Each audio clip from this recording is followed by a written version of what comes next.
Due to copyright, I can't publish many audiobooks on YouTube. At our audiobook novel service, we offer access to over 300 full novels from Pocket FM, Webnovel, Audible, Wuxia, and more, all in high-quality audio format. Each novel is available with a one-time payment only. No subscriptions, no monthly payment, and no ads. Payments via PayPal or Ko-fi. To browse the full list of available novels, message me directly on Telegram or WhatsApp, or check out our full catalog on Discord. Chapter 261. Overwhelming Power. Looking at Warwick's heroic figure, the four Transcendents subconsciously tightened their grip on their weapons. Stop this futile resistance, Sir Warwick. Just surrender and follow me quietly, Xavier said while looking for an opportunity to attack. Warwick sneered at him. Do I look like an idiot to you? Enough talking. Let's end this battle now, Tristan shouted as he made the first move. He rushed towards Warwick and brandished his sword while activating its power of vibration. Whoosh! Warwick had already experienced the terror of his sword's strange ability, so he didn't choose to meet him head-on.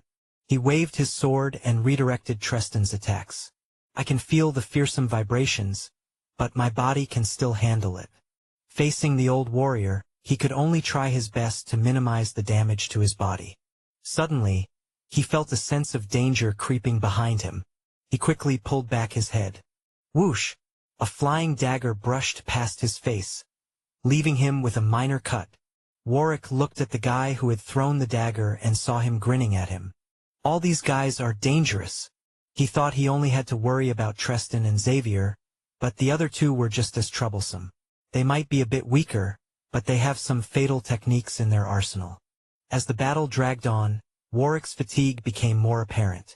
He had to take deep breaths every now and then. He didn't even have enough time to rest since his enemies didn't allow him to get a breather. As a result, he had been struck by powerful attacks quite frequently which left severe injuries in his body. The worst one was a slash to his back which almost severed his head. Soon, Warwick finally fell on his knee, gasping for breath. I'm at my limit. He lifted his head and saw that his enemies were still in great condition. They had minor cuts and injuries, but nothing life-threatening. Sir Warwick, you should have followed me obediently. You wouldn't have to suffer if you had only listened. Xavier's voice drifted into his ears. Hearing this, Warwick snorted. If you had fought me by yourself, you wouldn't be standing there right now. After saying those words, he stabbed his sword to the ground and used it as leverage to lift his weary body. Watching him struggle to stand up, Xavier let out a weird smile. You are making me feel excited. He approached the severely wounded warrior, his mind filled with evil thoughts. Your friend also rejected me, so I forced myself on him. Do you want to hear more about what happened? Xavier winked at him, making Warwick feel disgusted and furious. Warwick swayed while trying to stand upright. He then muttered in a cold voice. Humiliating a warrior of House Silversword. That was the worst decision you made. Soon, you will face retaliation that will make you beg for death. Xavier put on a scared look. Oh my! So scary. Ha ha ha. Sir Xavier, you should. Shut your mouth, old man. Don't disturb me while I do my thing. Xavier made a shooing gesture at Tristan. The old warrior's face darkened. Where were we? Xavier moved his gaze back to Warwick and walked closer to him with a faint smile. Seeing this, Warwick lifted his sword and aimed the blade at his heart. I might as well die than let this bastard humiliate me. Just as he was about to stab himself with the sword, a figure descended from above and stood between him and Xavier. Are you all right, Sir Warwick? It was an emotionless voice that made Warwick's uneasiness disappear. He looked at the tall figure and smiled with relief. You're just in time, Sir Galliner. Good. Leave this to me. Galliner replied indifferently. Xavier was stunned when he saw the massive warrior suddenly appearing in front of him. I didn't sense his presence. Who is this guy? He felt a wave of terror gripping his heart. He wanted to retreat, but when he tried to lift his feet, he realized that an invisible pressure was preventing him from moving. He felt a chill running down his spine. In the next moment, Galliner moved like a ghost and appeared next to Xavier. He then grabbed him by the neck and lifted him into the air. Xavier grabbed the pincer-like arm and attempted to escape from the man's grip, but he found himself unable to muster his strength. He couldn't breathe and the lack of air slowly suffocated him. "Ari, release me." His eyes turned bloodshot and his face slowly turned purple. Galliner increased the strength of his grip, which made Xavier fall into unconsciousness. "I won't kill you for now," he muttered coldly as he tossed Xavier aside. He then turned his head towards the three remaining transcendents. Upon sensing his gaze, the three warriors felt an unprecedented amount of fear. With sweat trickling down his face, Tristan asked, "Are you Sir Galliner?" His massive size and overwhelming power exposed his identity, but Tristan still wanted to confirm it. Meanwhile, the two other transcendents couldn't even utter a word. They stood like mute statues looking at Galliner with trembling eyes. They were all transcendent knights, but even without fighting, they could already sense the huge difference between their power. Just the intense aura leaking out from Galliner was enough to suffocate them. Galliner didn't respond. He walked towards the three step by step while silently gathering mana into his arms. When one of them entered his range, he swung his arm and gave the guy the most destructive slap he had received. "Pa!" The transcendent knight didn't even see him make a move. His head spun like a spinning top before it fell to the ground with a thud. His headless corpse collapsed with blood gushing out from his neck. Tristan and the remaining transcendent knight were terrified when they saw this. If you think you can kill me that easily, you are terribly Rodash." The other transcendent knight couldn't even finish his words after being cut in half by Galliner's broadsword, his blood, intestines, and internal organs bursting out. This time, only Tristan was left standing. His survival instincts kicked in, and he used his willpower to free himself from Galliner's overpowering pressure. He retreated a couple of steps and lifted his sword and shield. "I might really die here." He thought that he was already strong since he was in the top 20 of the Estanian Dragon leaderboard. But after witnessing Galliner's strength, he realized that he had overestimated himself. Even at his peak, he wouldn't stand a chance against this monster of a human. Suddenly, Galliner charged at him with a ferocious swing of his broadsword. Whoosh! The wind seemed to twist tumultuously as his sword punctured through the air. Seeing this, Tristan raised his shield and imbued his body with mana while preparing himself for the terrible impact. In the next second, a loud bang echoed as Galliner's broadsword struck his shield. Bang! Tristan's shield cracked and broke into pieces before the residual force sent him flying and crashing into the wall. Bang! Everything happened so fast that everyone was unable to believe what they had witnessed. A monster! He is a monster! The warriors of House Harrison and their allies were scared witless when they saw how easily Galliner had defeated 4 transcendent knights on his own. Tristan groaned as he stood up shakily. He then looked at the massive figure wielding a broadsword. Looking at Galliner's indifferent eyes, he was terrified. "I should have held my grandson longer before going here," he thought to himself with a look of regret. He knew that he stood no chance against Galliner, so he no longer bothered to put up resistance. He just stood there and waited for his enemy to deal the final blow. However, just when Galliner was about to deliver that one final slash, a voice drifted over. "Sir Galliner, wait a moment." Galliner's broadsword stopped just a few inches above Tristan's head. "Why did you stop me, Sir Warwick?" he asked while looking at Warwick, who was approaching them with uneven footsteps. Warwick grabbed his injured chest as he responded. "I owe that man a favor. Please spare him for my sake." Galliner frowned upon hearing this. He hesitated for a moment before he lowered his weapon. "All right, but you must be responsible for his actions." Warwick nodded gratefully. "Thank you." Galliner stared deeply at Tristan before he approached the unconscious Xavier. "How about this guy? How do you want me to deal with him?" he asked. Warwick revealed a look of fury. "Don't kill him just yet. I want him to experience hell for what he has done to Fredrin." Galliner raised an eyebrow, but he didn't oppose his decision. "Fine." Warwick sat on the ground, exhausted. "Now we are even, old man," he said. Tristan fell on his butt and let out a complicated sigh. Thank you. Chapter 262, Xavier's Panic. With the arrival of Galanor's troops, a huge change happened on the battlefield. The warriors of House Harrison and their allies who were initially winning were now being slaughtered. They couldn't even fight back. It was a massacre. We're saved. Our reinforcements are here. Victory is ours. The victorious cheers from House Keller's side made the enemy morale hit rock bottom. Although they still held the advantage in numbers, they quickly surrendered. How did we lose this quickly? Tristan was stunned when he saw how fast the battle ended with the arrival of Galanor's troops. I thought Warwick's troops were already formidable, but it seems like Galanor's troops are also powerful. The old warrior was internally shocked. Sir Tristan, please follow us for a while. I know you are worried about your family, but you should prioritize your safety for now. Sir Galanor doesn't have a good temper, so you must not do anything reckless. Warwick's voice drifted into his ears. Tristan nodded with a serious look. It's a good thing I did Warwick a small favor at that time. Otherwise, things would have ended differently. It seems like Aru still has other plans for me. The old warrior was relieved. Soon, House Keller sent people to clean up the battlefield. The warriors who had surrendered were sent to prison except Tristan, who was brought to Anton Keller for questioning. Thank you for coming here to save us, Sir Galanor. Anton Keller bowed to the giant. Galanor stared deeply at him and nodded without saying anything. Seeing his indifferent attitude, Anton Keller wasn't angered. He only gave him a dry chuckle before he moved his gaze to Tristan. You must be Sir Tristan, the unrivaled lance, he said with a stern gaze. Tristan cupped his fists.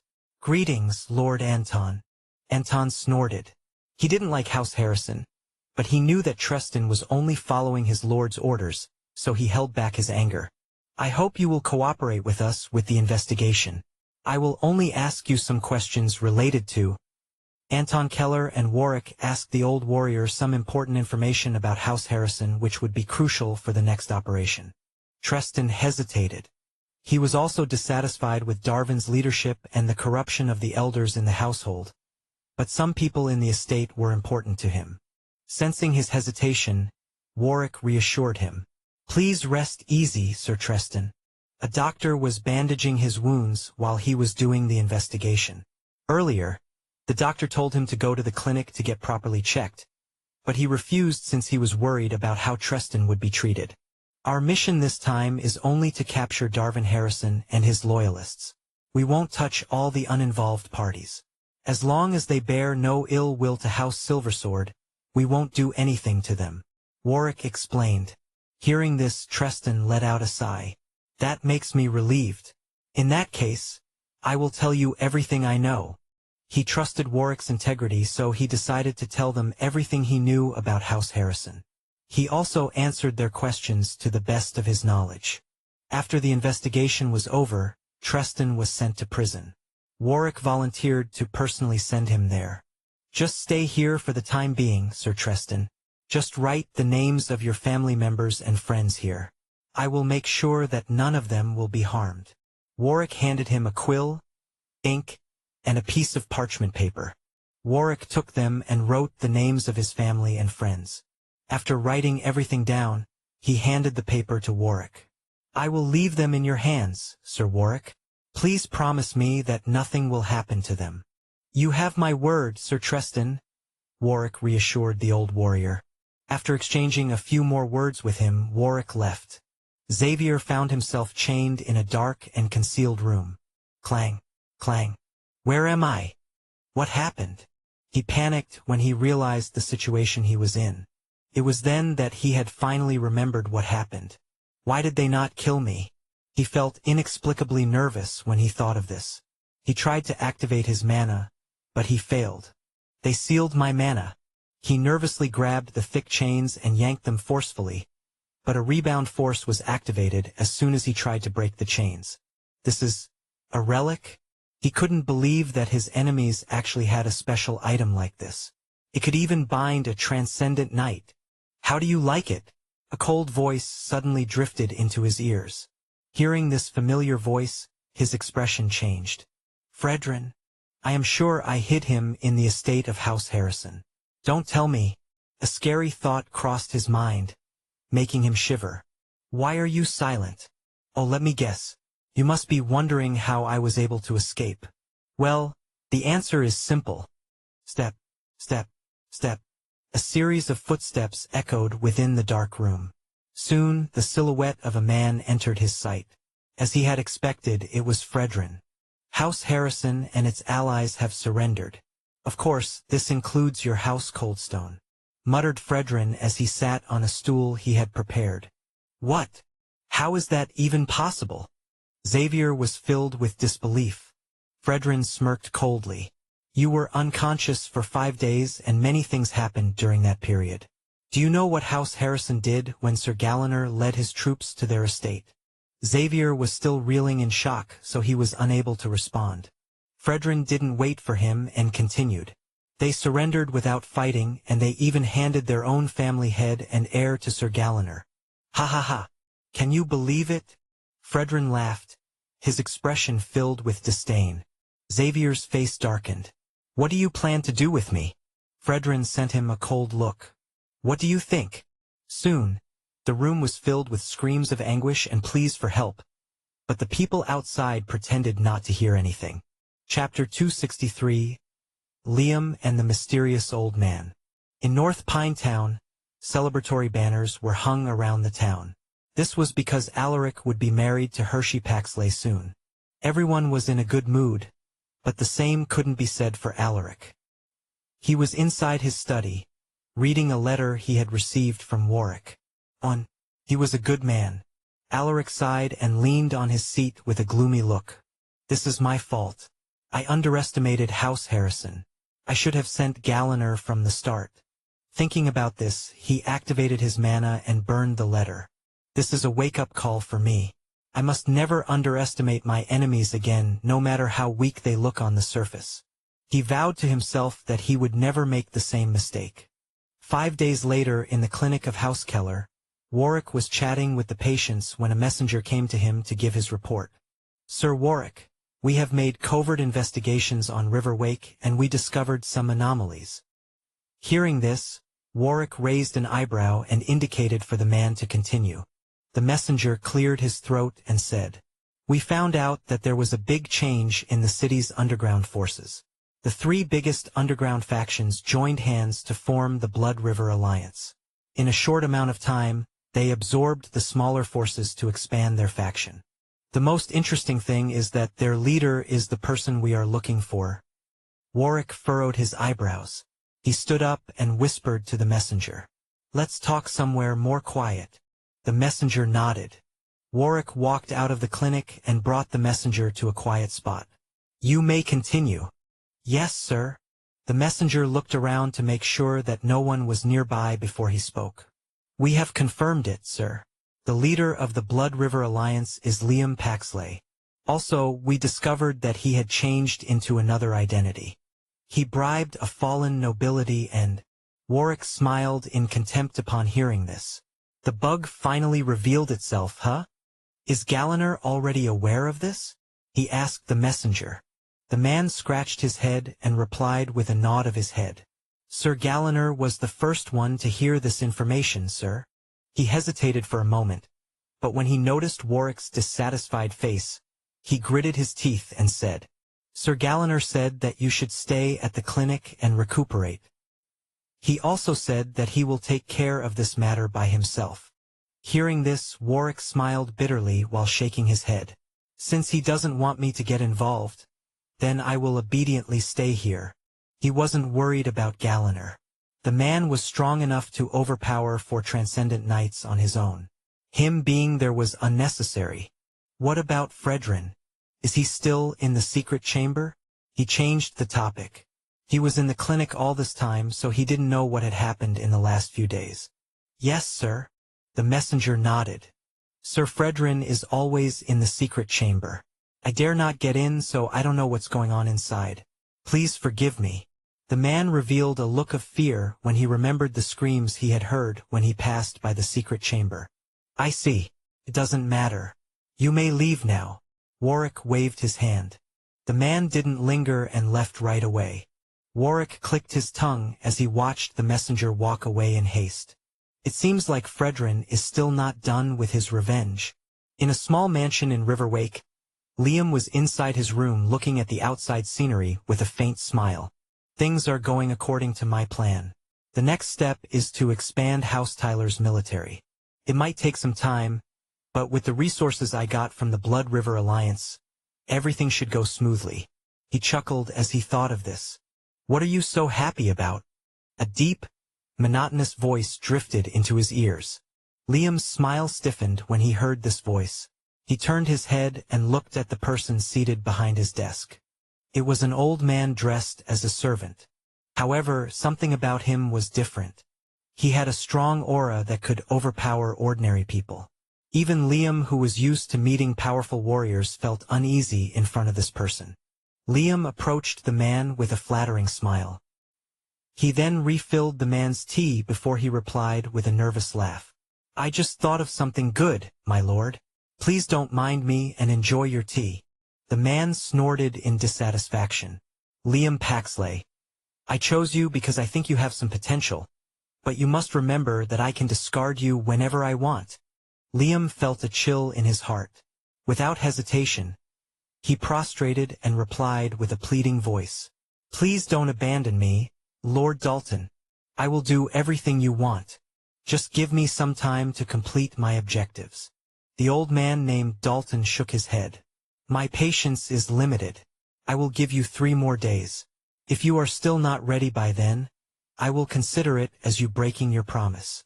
The old man stood up and gave him a deep look before he left. Liam didn't dare insist on making him stay. After the old man left, he paced around the room while rubbing his temples. 3 days? How can I complete everything in 3 days? He wants me to abandon my revenge. Impossible. Just then, he suddenly heard a violent explosion outside the mansion. Liam frowned and rushed to the window to take a look at the situation. What happened? His face darkened when he saw a large army approaching them. The warriors of the Blood River Alliance couldn't resist their attack and easily crumbled. Those flags. House Silversword. His heart dropped when he saw the flags carried by the invaders. Who exposed my whereabouts? Who is it? Damn it. Chapter 264. Captured and forced to eat waste. Liam didn't bother to change into a new set of clothes. He hastily stepped out of the room and headed to the basement where a secret passage was hidden. While trying to escape, he happened to encounter the Lord of House Tyler. What's going on? Why are the warriors of House Silversword attacking us? Liam was already in a bad mood, and seeing this man wasting his time, his mood worsened. Shut your mouth, he shouted and slapped the man in his moment of rage. The Lord of House Tyler lost his footing after being slapped by Liam. With a single misstep, he fell down the stairs headfirst and accidentally cracked his skull. Looking at the dying man, Liam's eyes were cold. You shouldn't have blocked me, old man, he muttered before he headed straight to the basement. It should be somewhere around here. Liam traced his hands on the wall, searching for that mechanism to trigger the hidden passage. He could already hear the sounds of battle getting closer, making him feel more anxious. Damn it! Where is it? Just when he was about to go crazy, his hand suddenly pressed something unusual. Found it! The bookshelf behind him parted, revealing a hidden door. Without hesitation, Liam pushed the door open and entered the hidden passage. This passage will lead me outside the estate. Other than that old man from House Tyler, no one else knows the secret route. Liam navigated the dark passageway dimly illuminated by torches. To prevent anyone from discovering him, he even masked his footsteps and controlled his breathing. It was a long run that took him more than 30 minutes. I am almost there. He could already see the door at the end of the passageway. With one quick sprint, he rushed to the door and pushed it open. The first thing he saw was a forest filled with trees. I am out. He was excited. I knew you would escape through this door. An indifferent voice drifted into his ears, scaring him out of his wits. Who's there? Liam turned around and saw a giant warrior wearing a demonic mask. When their eyes met, Liam felt an oppressive aura that forced him to kneel. It was a pressure so overwhelming that it almost made him piss his pants. Step, step, step. Sir Galliner told me to wait here for you, the masked giant muttered. Even Galliner is here. Liam knew who Galliner was. As the leader of the biggest underground faction in River Wake, he was privy to the major events that occurred in the past few months. Galliner was someone he had always feared. Wait, did Alaric send you to capture me? I can pay you double what he paid you. Liam lifted his head as he tried to negotiate with the other party. The masked warrior halted before Liam, studying him with a mix of contempt and satisfaction. So this is what you've been reduced to, pleading for mercy. Liam, you traitor. You're the reason I was torn away from everything I held dear. Liam's face fell when he heard this. Who is this guy? Who are you? He asked hesitantly. The masked warrior's eyes were bloodshot and it looked like he would kill Liam on the spot. But quickly he took a deep breath to calm his agitation. After gathering his senses, he grabbed Liam like he was lifting a little toy as he muttered. You provoked the wrong person, Liam. And now, you will have to pay for the crimes you have committed. Those were the last words that Liam heard before he lost consciousness. A few days later, Liam found himself locked up inside a prison cell. With the dim light from the torches outside, he realized that he wasn't alone. Inside the cell were 7 people and 2 of them looked incredibly familiar to him. Hold on, that old man, isn't he the family head of House Harrison? And that middle-aged man beside him should be his son, Richard. He also noticed that the rest of the prisoners wore clothes that bore the insignia of House Harrison. Young man, you are finally awake. Just give up. You won't be able to escape this place. Darvin Harrison muttered when he saw Liam forcefully yanking the chains that bound him. Where is this place? With a gloomy look, Liam asked the old Viscount. Darvin sighed as he replied, This is the underground prison of House Silversword. Liam's heart dropped. He already knew this, but he still couldn't accept the fact that he had been captured. I should have followed Lord Dalton to Veronica. Liam felt a wave of regret. The old man had repeatedly warned him not to dwell on revenge, but he ignored his warnings. You look familiar. What is your name? Asked Richard, whose body was covered in bandages. Liam didn't like his arrogant tone, so he pretended not to hear him. Hey, are you ignoring me on purpose? Richard was furious after being ignored. He was about to stand up when he felt a sharp pain in his chest that made him grimace. Lord Richard, are you all right? It's just my injuries acting up. Richard waved his hand and shook his head, with a face full of sweat. Looking at his terrible condition, Liam snorted in contempt. Suddenly, they heard a series of footsteps outside their cell. They are here, Darvin exclaimed in terror. Liam also felt uneasy when he noticed how scared everyone was. A warrior appeared outside their cell looking at them with an insidious smile. Time for breakfast. No. I don't want to eat. I don't want to eat. Please don't let us eat that thing again. Sir, please have mercy. Liam stared at the pleading prisoners with a look of confusion and anxiety. Even Darvin and Richard were no different. They kneeled before the warrior without care for their image. What is going on here? The warrior chuckled and opened their cell. He then approached them and said, Let's be obedient this time, okay? You should know what will happen if you do something funny again. Darvin and the prisoners trembled as the warrior got closer to them. Some of them puked out something that emitted a disgusting smell. It was a chain reaction after that. All of them, including the Viscount, vomited the same nauseating liquid. Liam grimaced when the terrible smell assaulted his nose. What the hell is this? The warrior raised an eyebrow and muttered with a disgusted look. We haven't even started yet. Stop overreacting. He then called his comrades to help him escort the prisoners. Liam inwardly prepared himself for what was to come. He obediently followed the warriors while looking for an opportunity to escape. Stop the futile attempt to escape. Those who tried had already been killed by these people. Richard whispered to his ears. Liam recoiled in disgust, his face twisting. Close your mouth. That breath is absolutely revolting. Richard wasn't furious by his words. He just stared at him with a weird smile. Soon, the warriors brought them to a room with a long table at the center. The moment they entered the room, Liam could already smell the terrible stench inside. He lifted his head and saw a few people on the second floor watching them with cold faces. Alaric. He quickly spotted Alaric from the group. His eyes flashed with hatred and fury.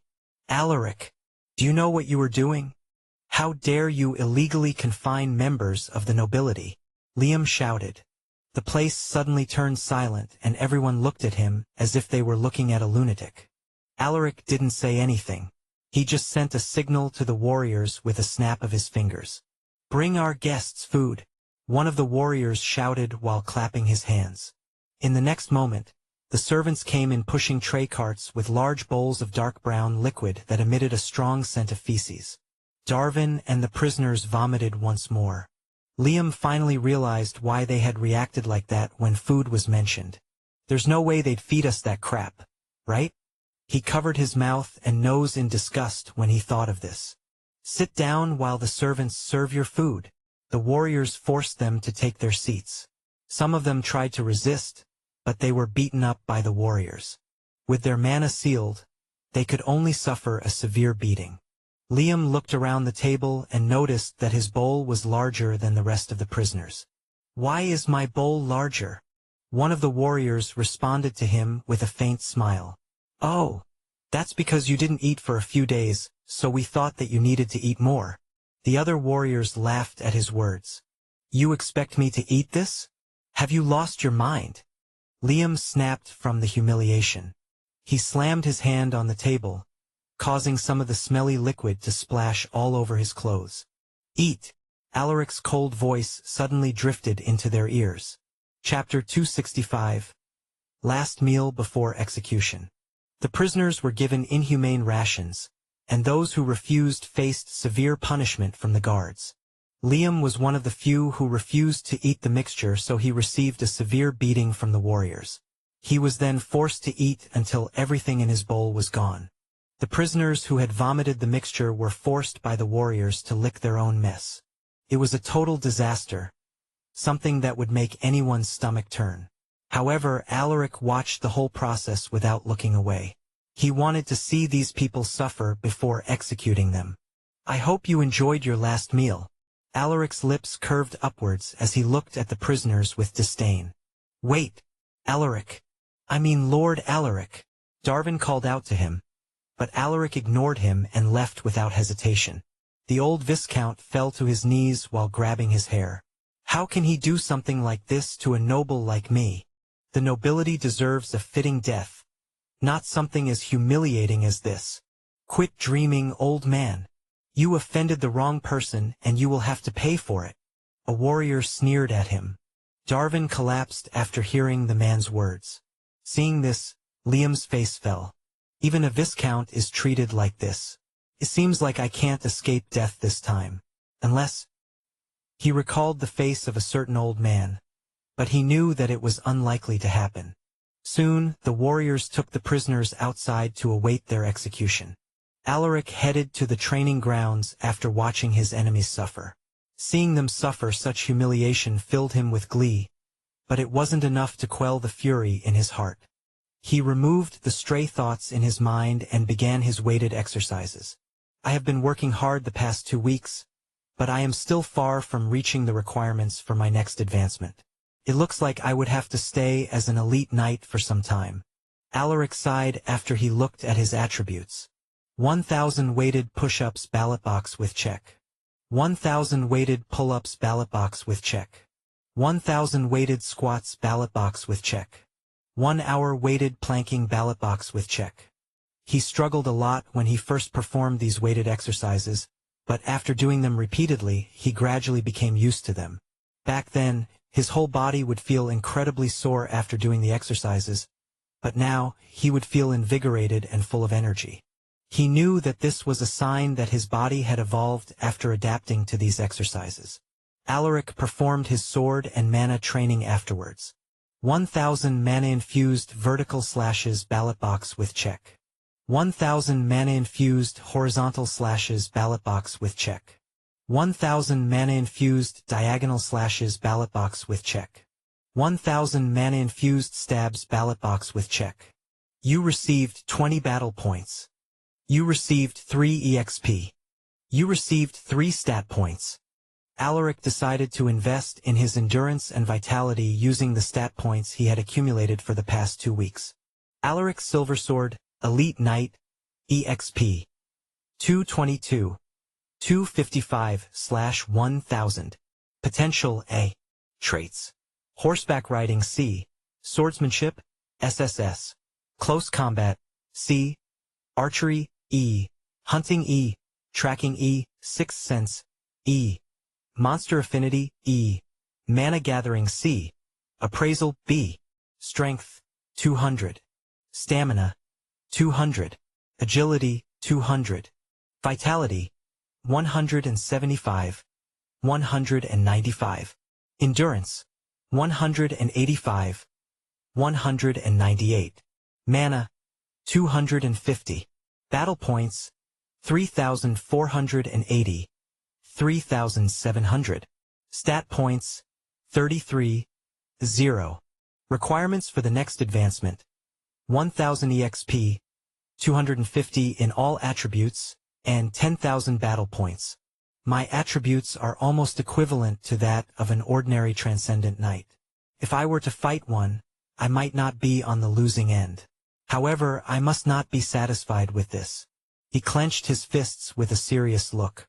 Many things had already diverted from the events in his past life due to his interventions. To prepare for unexpected variables, he needed to have sufficient power. Later that afternoon, Alaric headed to the open area behind the main mansion. This was where the prisoners would be executed. He didn't want to execute them publicly since this involved the lives of the nobility. Things might get too complicated if more people were to learn this, so he decided to do a secret execution.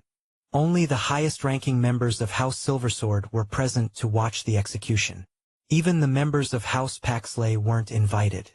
Alaric had his reasons for this arrangement, but it was mostly because of his coming wedding with Hershey. At this moment, a simple platform was set and all the prisoners had already been brought to the stage to face their punishment. "Are you sure about doing this, son? If the imperial family were to know this, they might take it the wrong way, especially the second prince. After all, House Harrison is part of his faction." Maria glanced at her son with a stern look. She had already been told about what had happened in Copperglade. She knew that her father had almost died at the hands of Darvin Harrison, but she was still hesitant about doing this execution. Hearing this, Alaric remained calm as he replied, "Mom, these people made us suffer. They deserve death. As for the imperial family and the second prince, they have more important matters to worry about. They won't trouble us temporarily."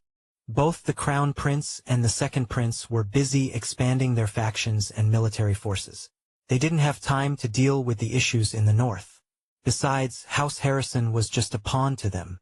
In his past life, House Harrison was just an insignificant force. "I'm only killing their stupid family head and arrogant heir. The second prince will do nothing as long as I don't annihilate House Harrison." Alaric thought to himself. If he didn't have the information from his past life, he would have hesitated to do this. Maria no longer said anything when she saw how determined he was. "Relax. Your son has already thought things through. Even if something happens, I am here to protect you guys." A gentle voice drifted into her ears. Maria turned her head and looked at her husband. "All right, I will trust you too." Lucas rubbed his wife's back and smiled at her. "If they truly make a move, I am prepared to fight them." Chapter 266. Executing the prisoners using a dull blade. "Am I really going to die today?" Liam trembled when he saw the masked warrior who had captured him when he tried to escape. As if sensing his gaze, the masked warrior glanced at him and made a throat-slitting gesture, making Liam even more scared. He couldn't take the pressure anymore and cried pathetically, "No, I don't want to die." He looked at Alaric and pleaded, "Please, Alaric, I'll do anything. Follow any order. Endure any hardship. Just give me one more chance." The members of House Silversword frowned in disgust upon hearing his words. Meanwhile, Alaric's expression remained indifferent in the face of his emotional distress. This man had destroyed the lives of many innocent women and lorded over the common people with an iron hand. Killing him would make the world a better place. You are followers of Aru, and the least I could do for you is allow you to say your final prayers. You have 5 minutes, Alaric coldly stated. Hearing this, Liam and the rest of the prisoners felt like something terrible was gripping their hearts. Some of them resigned to their fates and kneeled down to say their final prayers and express their regret for the atrocities they had committed. However, there were also a few of them who still couldn't accept their impending doom.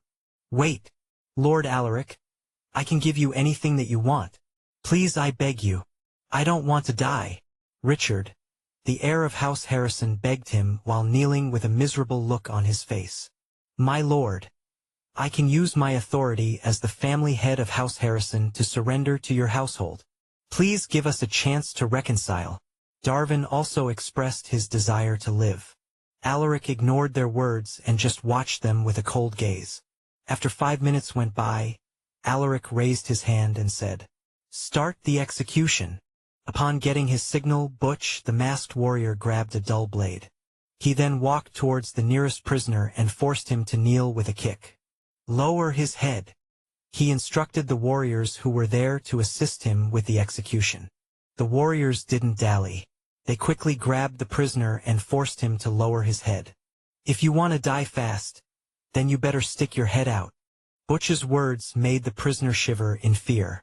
Just as he was about to say something, Butch struck his neck. Thwack! The dull blade couldn't penetrate deeply, so it didn't kill him right away.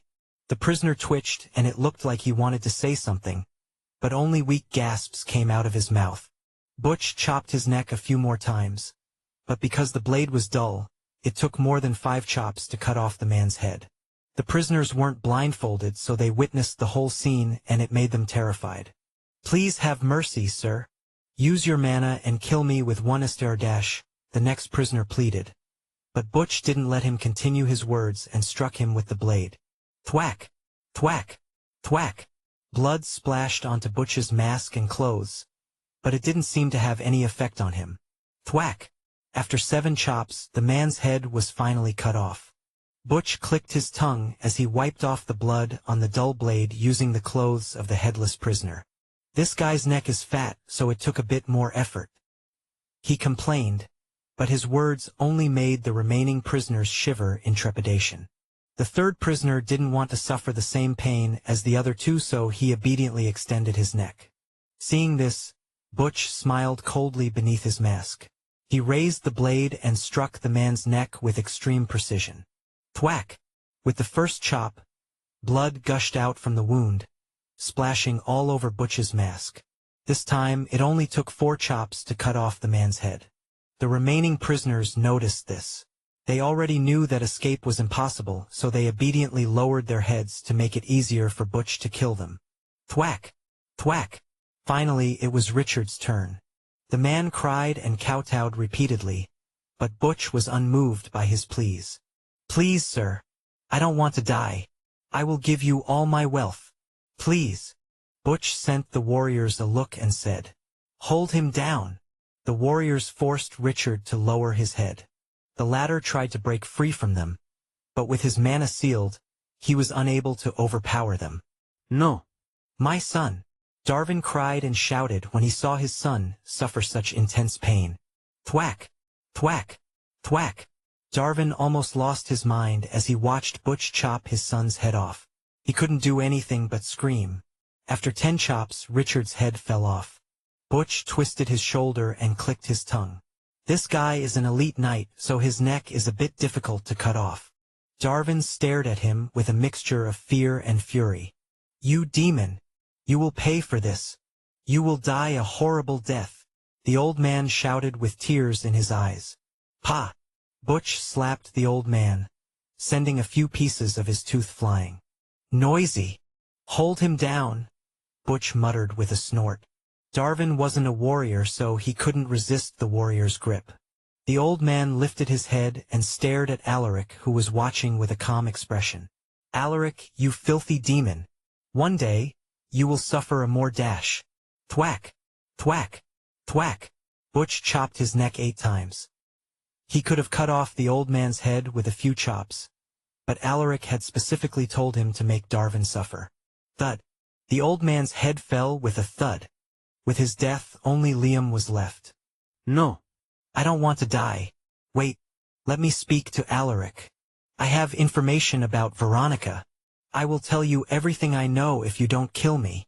Liam shouted anxiously. Chapter 267. Curse-type ability? Alaric frowned upon hearing his words. Veronica was a country located south of Estania.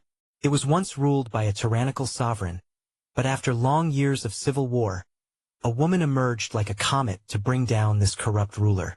She was a mythical knight, a powerful warrioress who destroyed the army of the former ruler with her own hands. After taking control of the country, she used all sorts of methods to quell the unrest, and she later proclaimed herself as Queen of Veronica. It had been half a century since she became the queen of the country, but stories of her exploits have never been forgotten. Her name was Esquila Veronica. Veronica? What is he talking about? Alaric raised his hand and signaled Butch to stand back. Liam's words had intrigued him since this didn't happen in his past life. Tell me. I will consider sparing your life if the information you hold is as valuable as you make it sound. Liam's heart was about to leap out of his chest, and Alaric's gave him some room to breathe. He took a deep breath to calm his nerves. He then gathered his thoughts before he replied. You must promise me first that you will spare my life. I guarantee that the information I have will be useful to you. He nervously stared at Alaric. The latter's response would determine his fate, but Alaric didn't show any strong reaction. His expression was calm, and there were no ripples in his eyes. With an indifferent look, Alaric replied. You have 5 minutes to speak. Liam's face fell. He gritted his teeth and shouted. Alaric, I know you hate me, but you will regret it if you don't hear this information. Alaric remained unmoved. He looked away from him and turned his head to Butch. Make him spit out the truth, he commanded. Butch grinned at his words. Yes, my lord. Liam was terrified when he saw the masked warrior approaching him with a menacing smile. Stop! Don't come closer! Stop! Butch ignored him and grabbed him by the neck as he muttered. Liam, who would have thought that you are this pathetic? I pity the people who had sacrificed their lives for a worthless scum like you. Tui! He spat a mouthful of saliva on Liam's face. Liam grabbed his arm and kicked him, but it felt like he was kicking an iron board. Butch let go of him when he was on the verge of losing consciousness. Cough! Cough! Liam coughed heavily and gasped for breath. He felt like he had stepped into death's door, and it made him terrified. Please spare me, sir. Butch didn't stop there. Tell me what you know, and I will make it less painful for you. He whispered in a demon-like voice. Liam shivered. He knew his life would be over once they got the information from his mouth, so he stubbornly refused to tell them. Good. I thought you would spill out everything after that little bit of punishment. We are not yet done, Liam. Butch's voice drifted into his ears like a demon's whisper. In the next moment, Butch let him experience all sorts of torture methods, each one being more cruel than the other. The spectators grimaced as they watched the whole scene. Liam's screams echoed for the next half an hour until his voice turned into hoarse gasps and weak whimpers. Kill me. I will tell you everything I know. Just kill me. Liam uttered with blood, tears, and snot covering his whole face. Hearing this, Butch tapped his shoulders and smiled.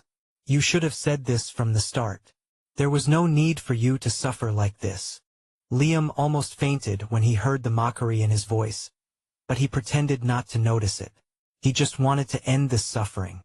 There is a high-ranking person from Veronica hiding here in the north. I don't know his exact identity, but I am sure that he is at least a transcendent knight. He approached me recently and invited me to join their faction, but KKKHKK. Before he could finish his words, Liam's head suddenly bulged as if air was being pumped into him. He grabbed his head and looked like he was in severe pain. What's going on? Alaric jumped on top of the platform and rushed to his side to take a closer look. "Wait, Alaric! You guys get away from him!" Lucas' urgent shout drifted into their ears. Hearing this, Alaric and the others quickly reacted. They jumped off the platform and retreated into a safe distance. At this moment, Liam's head exploded with a bang. Blood and brain matter splattered all over the platform. Everyone was alarmed by the unexpected situation. They had never seen such methods before, and it made them feel uneasy. "What the hell happened?" Alaric muttered in disbelief. Lucas didn't respond and rushed to the platform to inspect Liam's corpse, his face looking grave. "This aura."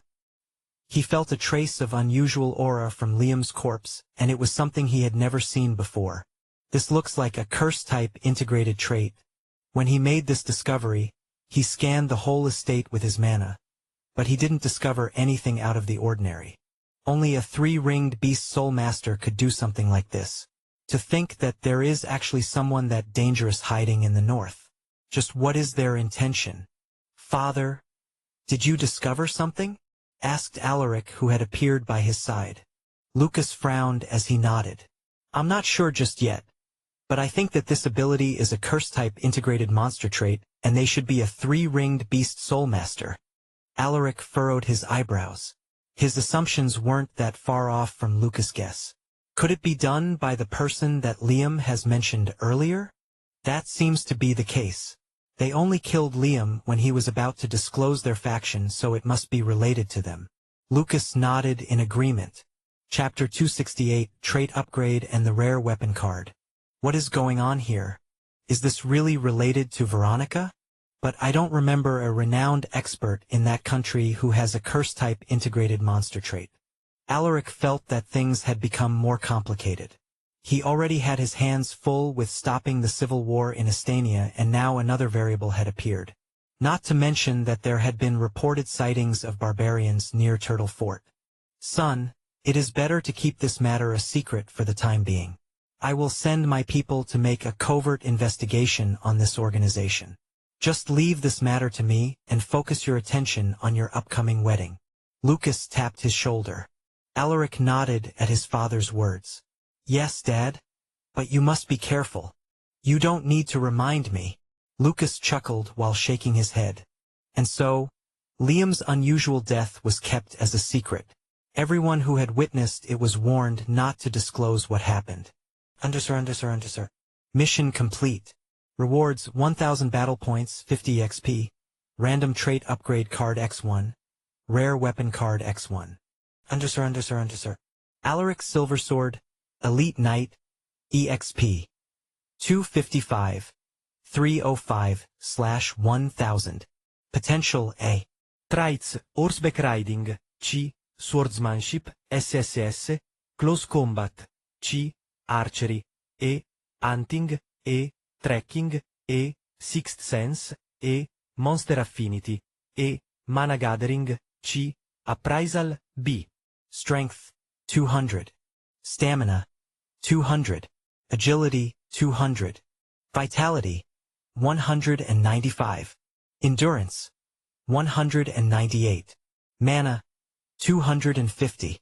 Battle points, 3,700. 4,700. Stat points, 0. Requirements for the next advancement.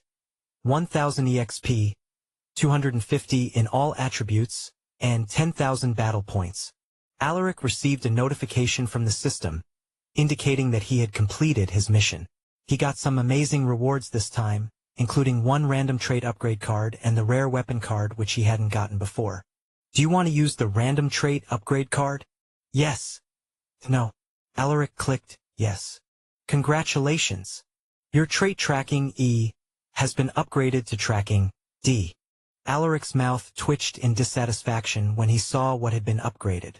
"Of all the traits I have, why does it have to be tracking? What's wrong? Why do you have that kind of expression?" Lucas asked when he saw the sudden change in Alaric's facial expressions. Alaric shook his head and waved his hand. "It is nothing, Dad. I just thought of something. Please excuse me. I still have things to do." He couldn't wait to use the rare weapon card, so he excused himself. Lucas watched his son leave with a frown. Is he worried about this mysterious curse-type ability? Alaric was unaware of his father's thoughts. He headed straight to his study and told the servants not to let anyone go inside without his permission. Do you want to use the rare weapon card? Yes. No. I wonder what I will get this time.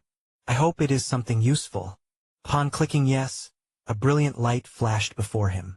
When he opened his eyes, he saw a huge broadsword that was almost as tall as him. The blade was almost 2 inches thick and with a width equivalent to 2 hands. Alaric grabbed the floating broadsword, and the first thing he noticed was its enormous weight. This thing is heavy. It should be around 100 kilograms. Even an elite knight like me would feel tired after swinging this thing a few times. Alaric swung it a few times and he felt the muscles in his arms tightening due to the sword's weight. Whoosh! Whoosh! This broadsword is definitely not ordinary. But this is not suitable for me. He had the SSS-Rank Swordsmanship trait, but he preferred using shorter swords for convenience. Furthermore, using a broadsword this heavy would require massive strength and high stamina. I can give this to Galliner. This sword is a perfect match for him. Rare broadsword. Sharpness, 35. Durability, 65. Let's test out its engraved ability first. Alaric imbued mana into the sword and casually swung it. Whoosh! Hold on. This ability... He was stunned by the broadsword's engraved ability. It was actually a knockback ability and a powerful one at that. Every time he swung the broadsword, Alaric could feel the immense knocking power it possessed. Whoever would get hit by this sword would be thrown away if they weren't careful or prepared. This would definitely increase Galliner's power manifold. Alaric's eyes lit up. He could already imagine Galliner wielding the broadsword on the battlefield, sweeping the enemies with each strike. The thought of it made him excited. This is a fitting reward for him since he took care of the House Harrison issue and he even captured Liam. Alaric rubbed his chin. As for Warwick, he made a questionable decision of saving House Keller's employees, which resulted in many casualties. Although it was because of my grandfather's foolishness, he is also to be blamed. After making up his mind, Alaric summoned Galliner to his study. A moment later, Galliner entered and bowed to him. My lord, what are your orders? Alaric beckoned to him and pointed at the seat in front of his desk. Sit down. Galliner nodded, took his seat, and waited for Alaric to speak. Alaric smiled at him and said, You did great this time, Sir Galliner. You completed the task I gave you, so you deserve a reward. Hearing this, Galliner replied, I'm only doing my job, my lord. Alaric chuckled and put the broadsword on the table. This is a weapon I had prepared for you. I think you are the most suitable person to use it, Sir Galliner. Galliner stared at the broadsword with great interest. He could tell from a glance that it was a relic. My lord, this sword. Just take it. You deserve it, Sir Galliner. Alaric motioned for him to take the sword. Galliner no longer refused. He took the broadsword and immediately felt a strong connection with it. The sword was perfect in his hands, as if it was custom-made for him. The weight was just right and it was perfect for his sword style. Seeing him fiddling with the sword, Alaric said, It hasn't been named yet. Why don't you give it a name? Chapter 269. Visiting Mount Tedra and the Beast Garden. Can I really give it a name, my lord? Galliner asked hesitantly while gently running his fingers through the surface of the blade. Alaric nodded with a faint smile on his face. Of course. The sword is yours from now on, so you should be the one to name it. Galliner rubbed his chin and said after a moment of thought, In that case, I shall name it Despair. Alaric raised an eyebrow. He thought that Galliner would give it an imposing name, but the name he gave was quite ordinary. Is there any meaning behind this name, Sir Galliner? Galliner scratched his head and replied with a hint of embarrassment. My reason is simple, my lord. I want my enemies to know that when I use this broadsword, only despair awaits them. I see. You may leave and familiarize yourself with your new sword. Alaric chuckled. It might sound simple, but it displayed Galliner's domineering spirit and confidence in his strength. Hearing this, Galliner lowered his head. Thank you for the reward, my lord. I will cherish it. He then left with quick footsteps, looking incredibly eager to practice with his new weapon. After he left, Alaric remembered another important matter. I should visit Mount Tejera. My grandfather has never left the mountain since those warriors were buried. Alaric stepped out of his study and headed to Mount Tejera. The mountain had already become an important place in the estate. Many warriors and even the residents of the town would come to visit to pay their respects to the fallen heroes. The area around the mountain was tightly guarded by the warriors of House Silversword. Every visitor had to be inspected before they were allowed entry into the sacred mountain. When Alaric arrived, the guards were stunned. My lord! The warriors stopped the inspections and stood neatly in front of him, greeting him with the utmost respect. Greetings, Lord Alaric. Alaric waved his hand and nodded his head to acknowledge their greeting. Proceed with your tasks. I came here to pay my respects to the warriors who had fallen in battle. The guards allowed him to enter the sacred mountain. This place has become more vibrant with life. The remnant mana within the fallen warriors' remains must have improved the mountain's environment. Mount Tejera is now worthy of being called a sacred mountain. This mountain was just an ordinary mountain before, but it had become an entirely different place after being exposed to the mana of the fallen warriors. The air was filled with a dense amount of mana which caused the surrounding vegetation to flourish. Insects and even animals were attracted to the bountiful energy, making the mountain full of activity. As Alaric climbed the stone steps, he passed by some people who had come to visit the tombs of the warriors. Most of them were families of the fallen, while others were simply there to show their gratitude to the heroes. Soon, he finally arrived on top of the mountain where the remains of the soldiers who had died in Copperglade were buried. In the middle of the rows of tombstones, he saw an old figure kneeling with a look of remorse. Please forgive me. Because of my selfishness, you guys lost your lives. It's my fault. Alaric could hear the old man's words in between his sobs. Seeing his grandfather filled with enormous guilt, Alaric sighed and shook his head. The death of these warriors was indeed largely due to his decisions, but Alaric couldn't bring himself to hate his grandfather, for he was just the same. For the sake of fulfilling his goals, Alaric knew that there would be bloodshed and violence.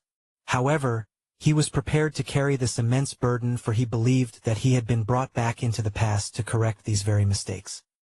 He waited for an hour without approaching his grandfather, but Anton Keller remained kneeling while continuously expressing his guilt and regret for making the decision that day. Suddenly, Alaric sensed two familiar auras. He turned around and saw Warwick, whose upper torso was covered in bandages. A grim-faced Fredrin was also there, walking half a step behind him. The two warriors were about to greet him, but he made a shushing gesture and pointed to his grandfather as he whispered, I want you two to look after my grandfather. If he collapses, bring him to the clinic immediately. The two warriors nodded upon hearing his words. Warwick seemed to have something to say, but he couldn't utter a word. Alaric noticed this, so he asked, Do you have anything to say, Sir Warwick? Warwick sighed and took a deep breath as he replied, My lord, the death of those warriors wasn't entirely Lord Anton's fault. I underestimated the enemies which... Alaric raised his hand and tapped his shoulder. I understand, Sir Warwick. I don't blame you for making that decision, but you must reflect on this. No matter how weak the enemies are, you must never underestimate them. Even when killing an ant, it is never wrong to use a dragon-slaying sword. Warwick and Fredrin felt a chill in their hearts upon hearing his words. Yes, my lord, I will remember your words. Warwick saluted. Alaric was pleased with his response.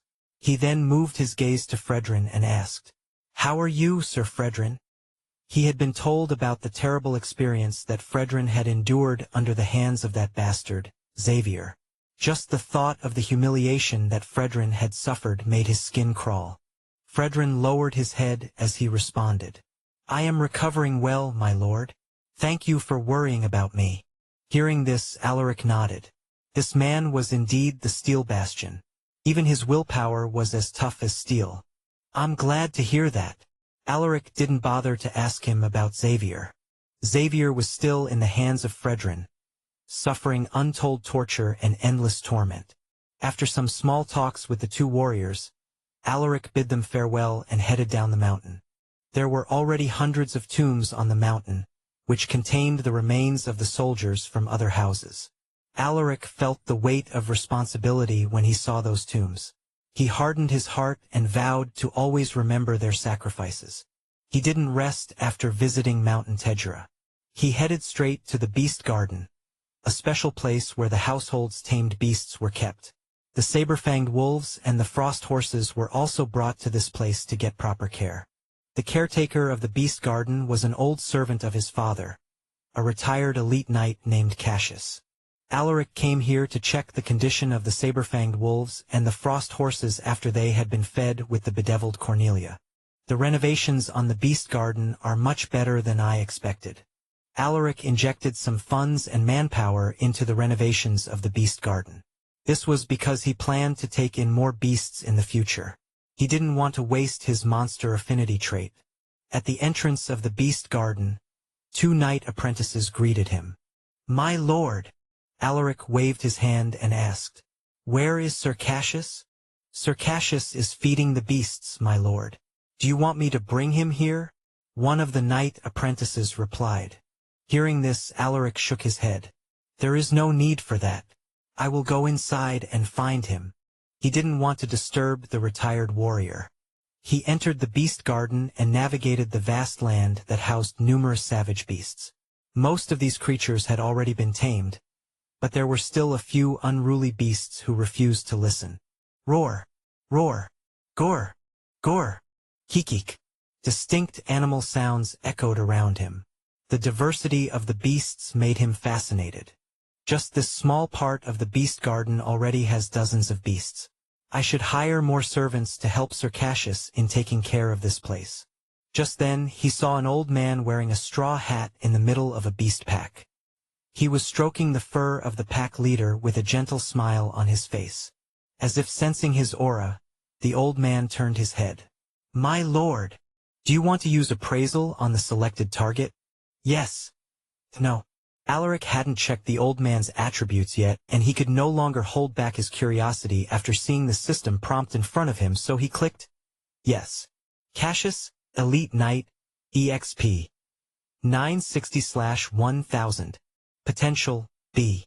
Traits, Swordsmanship, B. Shield Mastery, A. Horseback Riding, B. Archery, C. Hunting, B. Tracking, C. Beast Affinity, S. Beast Whisperer, A. Farming, C. Calligraphy, D. Strength, 201. Stamina, 180. Agility, 192. Vitality, 215. Endurance, 220. Mana, 230. What? Sir Cassius is actually this formidable. He even has an S-rank trait. He had rarely seen traits above a rank on someone, and those who had them were unique individuals with high potential. This old man's potential wasn't any less compared to the young prodigies he had unearthed, but his age had already caught up with him. I heard that he is already above 80 years old, but he looks like he is in his 40s. Alaric was impressed with the old man's attributes. "How are you, Sir Cassius? I hope I didn't disturb you with my sudden visit."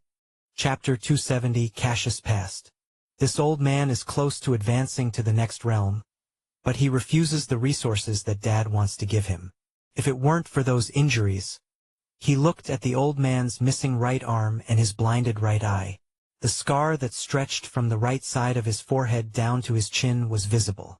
These scars were something he had sustained during the last battle he had participated in together with Lucas. It was during the war against the barbarians. The two exchanged greetings and some small talk. Alaric was careful not to mention anything related to the barbarians, for this might trigger the retired warrior's past trauma. "How are the saber-fanged wolves doing?" Alaric asked. This was his purpose for this visit. Cassius smiled faintly as he replied, "You came at the right time, my lord. Follow me. It is better to show you the results." Before leaving, the old warrior whispered something to the leader of the beast pack. The creature tilted his head as if trying to understand his words. Then, it emitted a soft sound while nodding its head. Alaric noticed the exchange between the old man and the beast, but he didn't say anything. If he hadn't seen the retired warrior's traits, he would have believed he was just speaking nonsense to the creature. However, with his beast whisperer trait, Alaric was certain that there was some form of understanding between him and the beasts. "Do you like animals and beasts, Sir Cassius?" Alaric probed the old man with a calm gaze. Cassius didn't stop walking and replied, "I have always been fascinated with these creatures since I was young, my lord. It feels like I can communicate with them, and they seem to understand my message." Alaric was surprised. He thought the old man would hide this peculiar ability, but he was actually open to discussing it. "That is a unique ability, Sir Cassius. I envy you. I also want to communicate with the beasts, but I just do not have the same gift." Alaric sighed while shaking his head. Cassius chuckled. "We all have different talents and gifts, my lord. In your case, you are a prodigy in swordsmanship." "You flatter me." The two chatted as they walked along the vast beast garden. Soon, the retired warrior brought him to a special enclosure that was significantly colder than other parts of the beast garden. This enclosure was specially constructed for beasts that were used to colder weather conditions and environments. From outside, Alaric could already see the saber-fanged wolves and the frost horses. Both beasts were separated into different sections in the enclosure to make sure that they wouldn't kill each other. The wolves. When he saw the saber-fanged wolves, Alaric was stunned. Their changes were more noticeable than the frost horses. The small cubs that looked like tiny furballs had grown bigger. They were now as big as ordinary wolves, and their fangs had become more prominent. Furthermore, the aura they exuded was already as powerful as that of a veteran knight. The wolves seemed to have sensed Alaric's aura. They eagerly wagged their tails as they rushed towards him like little puppies. "Awoo!" Alaric was happy to see them in high spirits and better shape. "Did you guys miss me?" He laughed as he stroked the beautiful white fur of the wolves. Cassius smiled as he watched the reunion between them. He could sense the joy and the excitement of the saber-fanged wolves. These wolves really trust Lord Alaric. They treat him as a part of their pack. They don't even treat me, their caretaker, like this. After playing around with the wolves for a good 10 minutes, he turned his head to Cassius and expressed his gratitude. "Thank you for taking care of them, sir. Just let me know if you ever need anything. I can give you anything you want as long as it is within my means." The old man waved his hand. "I'm only doing my job, my lord. There is no need to reward me. Besides, I'm already satisfied with my life here in the beast garden." Alaric stared deeply at him and asked, "Are you sure? Do you not want to advance and become a transcendent knight?" The old man's smile suddenly turned cold. He then shook his head and let out a heavy sigh. "You should leave, my lord. I'm not feeling well today." Hearing this, Alaric revealed a look of regret. It was apparent that the old man was still affected by the traumatic experience he went through during the battle against the barbarians. "I'm sorry, Sir Cassius." Alaric cupped his fists.